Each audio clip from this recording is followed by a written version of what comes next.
Hello everyone.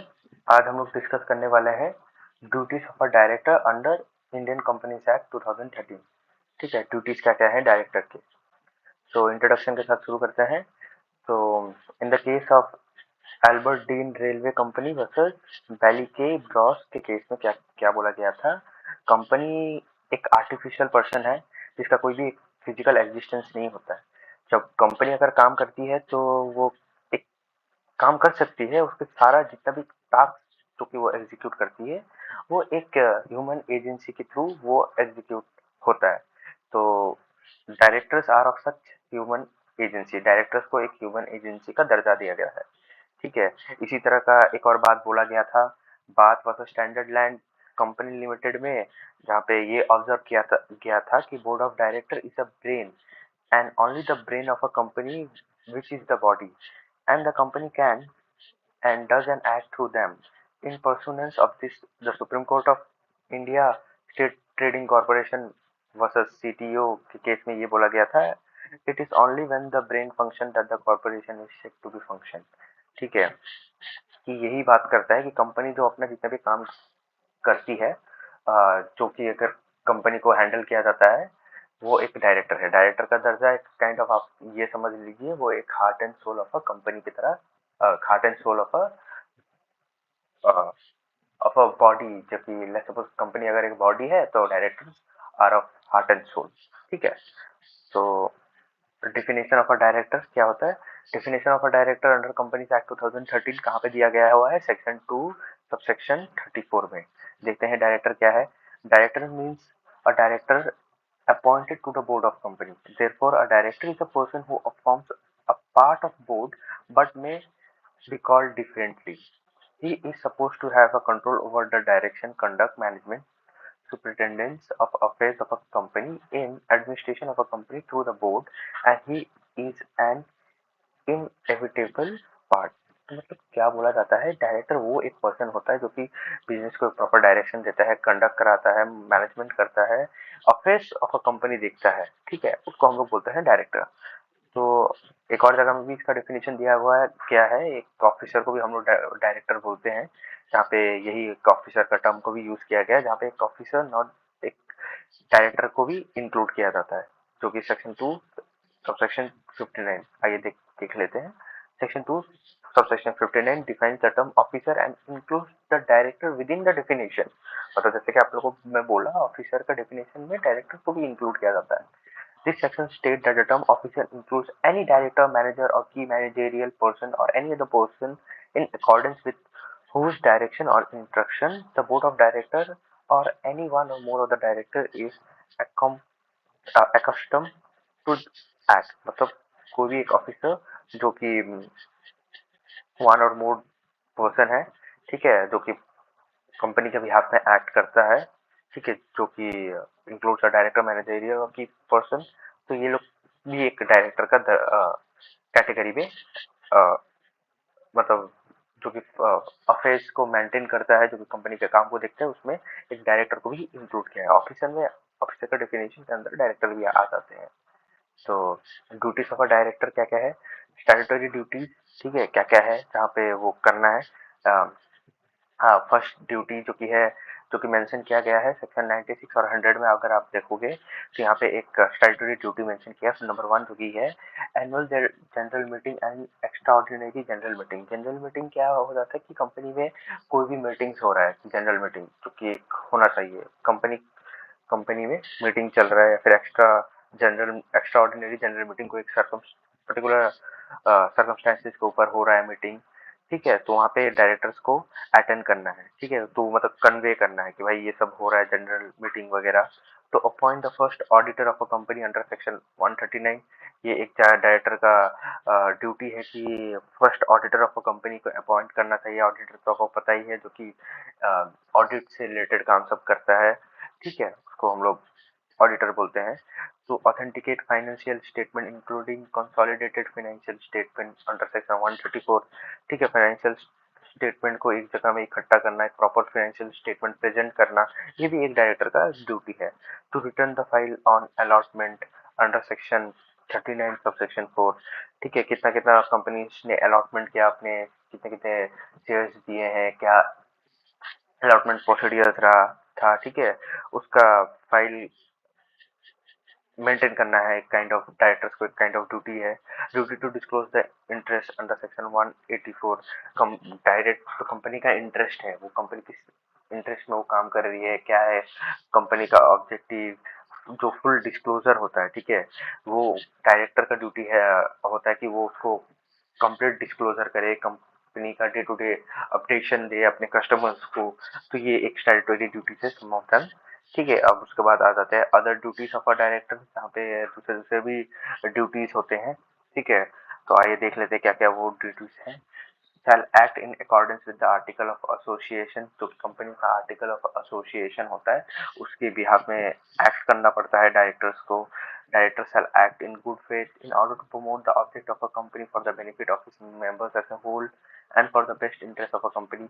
मतलब यही बोला जाता है कि यही बोल रहा है कि सेकंड ड्यूटी क्या है, डायरेक्टर्स एक हमेशा अच्छे नियत के साथ एक्ट करे and promote of a company, and promote the object of the company, कि कंपनी का क्या ऑब्जेक्टिव है उसको भी प्रमोट करने का वो बात किया गया है, ठीक है। Director shall exercise his duty with due and reasonable care skills and, मतलब हाँ, यहाँ पे यही बोला जा रहा है कि डायरेक्टर जो कि है ये ड्यूटी बनता है कि वो अपना सारा जो उसके पास स्किल्स प्रेजेंट है, जो कि काम जिस तरीके से किया जा रहा है वो कोई आलस खाना ना दिखा के, एक ड्यू डिलीजेंस, एक फुल ऑनेस्टी ईमानदारी के साथ अपनी duty with reasonable care exercise करे, उसको विद प्रॉपर इंडिपेंडेंट जजमेंट दे, ठीक है, क्या करना चाहिए क्या नहीं करना चाहिए, एक इंडिपेंडेंसी मेंटेन करते हुए। ये भी एक डायरेक्टर्स का ड्यूटी है कि वो रीजनेबल केयर और स्किल्स के साथ अपना काम अच्छे से निभाए, ठीक है। The director shall not involve in any situation that may lead to indirect और indirect clash of interest whether personal और प्रोफेशनल। डायरेक्टर ऐसा ना कोई भी ऐसा काम ना करे जो कि इनडायरेक्ट क्लास ऑफ इंटरेस्ट आधार भरे ही एक डायरेक्टर और दूसरा डायरेक्टर होता है, ऐसा ऐसा चीज ना करे जो कि दो डायरेक्टर अपने किसी भी पर्सन के बीच वो दंगे लगाने वाला काम या फिर इंटरेस्ट का ब्रीच ना कर दे, कि फेवरिज्म ना स्टार्ट कर दे। यही बोल रहा है कि वो भी एक ड्यूटी है कि वो इस चीज को होने ना दे। Director shall not achieve any undue gain और एडवांटेज, मतलब हाँ, कि भाई डायरेक्टर ऐसा ना करे कि जहाँ पे उसको एक अनफेयर एडवांटेजेस मिल रहा है, या फिर पता होता है ना कंपनी के प्रॉफिट्स वो खा जा रहा है इनडायरेक्टली ब्रीच, मतलब काइंड ऑफ इलीगल पर्पस के थ्रू। सपोज डायरेक्टर का ये वाला एक चीज को मैं एक एग्जांपल दे रहा हूँ कि आपने सपोज किसी एक पर्सन को अपॉइंट किया है, भाई तू मेरा खाते किताब का, तू थोड़ा अकाउंटेंट का काम थोड़ा मेंटेन करना, तू या फिर कुछ कितने वो हो गए, कितने प्रॉफिट आ रहे हैं वो तू मेंटेन करना, कितना कलेक्शन हुआ है, कितना रेवेन्यू अर्न हुआ है। आप क्या कर रहे हो बीइंग अ डायरेक्टर, आप दिखा रहे हो कि भाई जहाँ पे रेवेन्यू अर्न हुआ है सपोज 100 रुपए का, आप दिखा रहे हो कि नहीं भाई 50 ही अर्न हुआ है, 50 आप अपने जेब में रख रहे हो। ऐसा वाला काम कुछ भी चीज नहीं करना है। तो ठीक है, the he shall not assign any duties of his office in case of assignment of official duties, ठीक है। मतलब हाँ, ये इट शैल बी void, मतलब यहाँ पे ये हो रहा है कोई भी काम जो कि डायरेक्टर को दिया हुआ है, ये डायरेक्टर का ड्यूटी बनता है कि अगर कोई भी काम डायरेक्टर को स्पेशली दिया गया है तो वो ड्यूटी जो है वो डायरेक्टर ही एग्जीक्यूट करे। कोई भी काम जो डायरेक्टर को दिया गया है वो डायरेक्टर को ही एग्जीक्यूट करे। अगर ऑफिस में डायरेक्टर को बिठाया गया है, डायरेक्टर ऐसा कर रहा है कि वो अपने किसी दोस्त को बिठा दिया, भाई तू ये काम कर दे भाई, तो ये सब चीज जो होगा वो साल भी वॉइड डिक्लेयर किया जाएगा, ठीक है। और यहाँ पे क्या बात करता है कि in case of contravention of section 166 तो आपको पता ही है कि ड्यूटीज ऑफ डायरेक्टर के ऊपर बात करता है, shall be punishable with fine not less than 1 lakh which may extend to 5 lakhs। Section 463 state that a director shall not indulge in negligence default breach of duty. ये सब नहीं करना चाहिए, ब्रीच ऑफ ट्रस्ट नहीं करना चाहिए, कंपनी के साथ एकदम ट्रस्टफुल काम करना चाहिए, कोई भी अपना ड्यूटी ब्रीच नहीं करना चाहिए, कोई भी नेग्लिजेंस नहीं करना चाहिए, फिर कोई भी किसी भी एक्ट ऑफ नेग्लिजेंस के कारण जो कि कंपनी को लॉस सफर करे, या फिर नेग्लिजेंस के कारण वर्कफुल एक kind of fruitful workforce of environment hampered ना हो, ये सब ड्यूटी मेंटेन करके रखना चाहिए डायरेक्टर को। मतलब वर्क कल्चर जो कि कंपनी के अंदर चल रहा है उसको हैम्पर ना करे, ये भी ड्यूटी होता ही है डायरेक्टर को वो उसको मेंटेन करे, मतलब फ्री फ्री चीज मेंटेन करे। तो और जनरल ड्यूटीज के अंदर हम लोग देख लेते हैं, तो यहाँ पे कुछ सेम चीज ही बोला गया है, तो उसको यहाँ पे केस लॉज के साथ मैंने इंक्लूड किया हुआ है।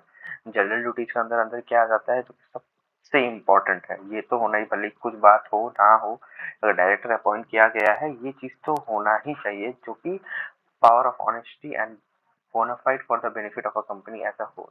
ठीक है, डायरेक्टर ऐसा काम करे जो कि benefit of a company as whole को हो, वैसे ना कि मतलब खाली सेल्फ, जब वो वरना अगर प्राइवेट बिजनेस के साथ वो किया है, ठीक है, तो यहाँ पे ये वो बोल रहा है कि एक केस है, राजीव सौमित्रा वर्सेस नीलू सिंह, जहाँ पे कोर्ट में ये बताया गया है, when a director of a company stated her own private business in a competition with the company, the tribunal held that the conduct was not bona fide. मतलब डायरेक्टर कंपनी में अपॉइंट होके वही कंपनी का अल्टरनेटिव, वही assets लेके एक alternative competitor खड़ा कर रही है, सेम चलता हुआ बिजनेस की तरह, तब तो ये हम लोग नहीं बोलेंगे कि भाई ये डायरेक्टर अपने आप को बोनाफाइड यूज कर रहा है।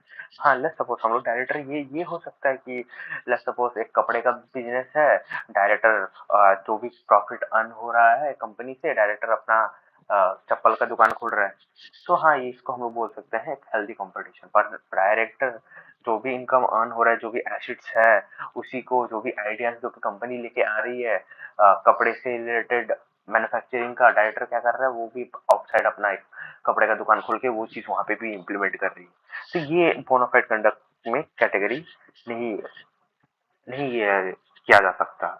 ठीक है, और यहाँ पे क्या बोल रहा है कि वो एक कोई सीक्रेट प्रॉफिट ना कमाए भाई। हाँ, जब से मैंने आपको बोला कि भाई कंपनी के ही प्रॉफिट से कुछ खा जा रहे हैं, या फिर कंपनी का ट्रांजेक्शन से कोई प्रॉफिट कमा रहा है जो कि उसको वो लीगली ऑथराइज नहीं है ऐसा प्रॉफिट कमाने के लिए, या फिर लीगल रिप्रेजेंटेटिव को इंक्लूड करके वो कुछ भी प्रॉफिट कमा रहा है, वो चीज यहाँ पे काउंट नहीं किया जा सकता।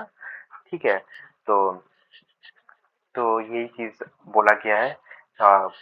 लास्ट क्या बोलता है, ये सेम चीज ये Regal Regal Hastings limited versus Gulliver के केस में बोला गया था। ही शुड, उसके बाद एक और केस था कुक वर्सेस डिक्स का केस, जहाँ पे यही यही बात किया गया था कि ही should take reasonable care and skills और बेस्ट ऑफ हिज नॉलेज, जो कि उसका नॉलेज में है, डायरेक्टर को लगता है कि ये जो उसको करना चाहिए जो कि बेस्ट है, ठीक है, अपना स्किल्स पूरा फुल इम्प्लीमेंट करना चाहिए कंपनी के अंदर जो कि उसके पास है। ठीक है, तो उसको लगता है कि ये कंपनी के लिए बेटर होगा, वो चीज करे, ना कि ऐसा चीज जो कि कंपनी को डुबा दे, डुबाने के लिए सक्सेसफुल होता है, वो सब चीज ना करे, बेसिकली अपना स्किल्स दिखा के ऐसा काम करे कि जो कि कंपनी के लिए बेनिफिटेड हो।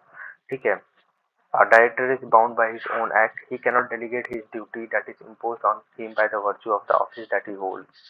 या फिर वही बोलता है कि अपने एडमिनिस्ट्रेटिव लॉ में डेलीगेटेड अथॉरिटी के बारे में पढ़ा होगा कि one who has delegated with an authority he can not further redelegate. मतलब यही है कि जिसको काम दिया गया है वही काम करे, वो फर्दर किसी और को काम ना पकड़ाए।